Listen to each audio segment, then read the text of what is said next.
Warm greetings to my dear students. I welcome you all to our YouTube class. Today I'll be discussing topic what makes election in India democratic with you. This topic is from chapter Electoral Politics from civics portion of social studies. So our first topic or the first question which usually comes to our mind is that what makes elections in India democratic? Although the elections they are held after every 5 years in India, but what are the criteria? What is the criteria or what are the factors that make elections in India democratic? There are many factors which ensure that the elections held in India are democratic.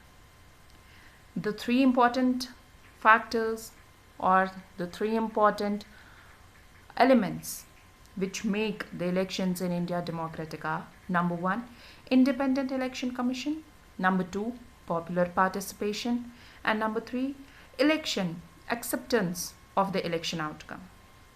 So starting with our first important element, that is Independent Election Commission.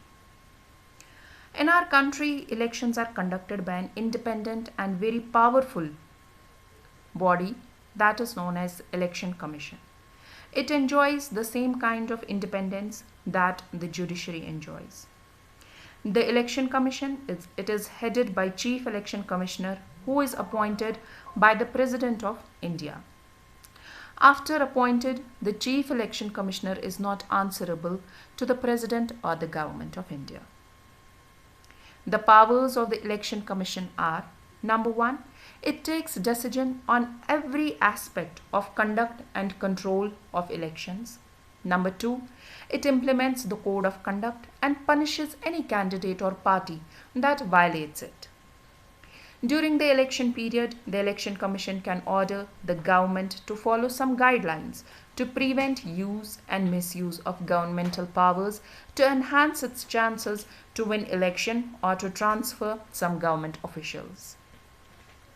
Government officers on election duty, they work under the control of the Election Commission and not under the control of the government. If election officials they come to the opinion that the polling was not fair in some booths or even in an entire constituency, they order a repoll. Then number 2 element which is most important is the popular participation. If the process of election is not free or fair, people they will not continue to participate in this exercise. That is, the people they won't come out from their houses to vote for their representatives if they feel that elections are not free and fair. People's participation in election, it is usually measured by the voter turnout figures. Turnout indicates the percent of the eligible voters who actually cast their vote. In India, there is greater voter turnout of poor illiterate people as compared to the Western democracies. We have observed that in India, most of the poor people who are below poverty line, almost all of them come forward and they cast their votes. The third important element is the acceptance of the election outcome. If the elections are not free or fair, the outcome always favors the powerful or the ruling party.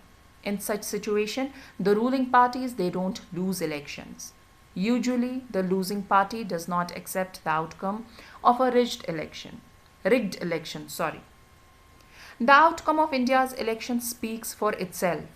The ruling parties routinely lose elections in India, both at the national as well as at the state level. In US, a sitting elected representative, he rarely loses an election. But in India, we find that half of the sitting MPs or MLAs, they lose elections. Candidates who are known to have spent a lot of money on buying votes and those with known criminal connection often lose elections. But if we will practically see that there are many politicians who do have a criminal background. Except some disputed elections, the electoral outcomes that are usually accepted by the defeated party as people's verdict. So these are the three important elements which make elections in India democratic. That is number one, the Independent Election Commission, which takes the control of the elections, which conducts the elections in free and fair manner. The number two, popular participation. The people, they come out of their houses and they participate in the elections and they vote for their representatives. And third, the acceptance of the election outcome. Whatever the results come, they are accepted. I hope that this video will be very much useful to you.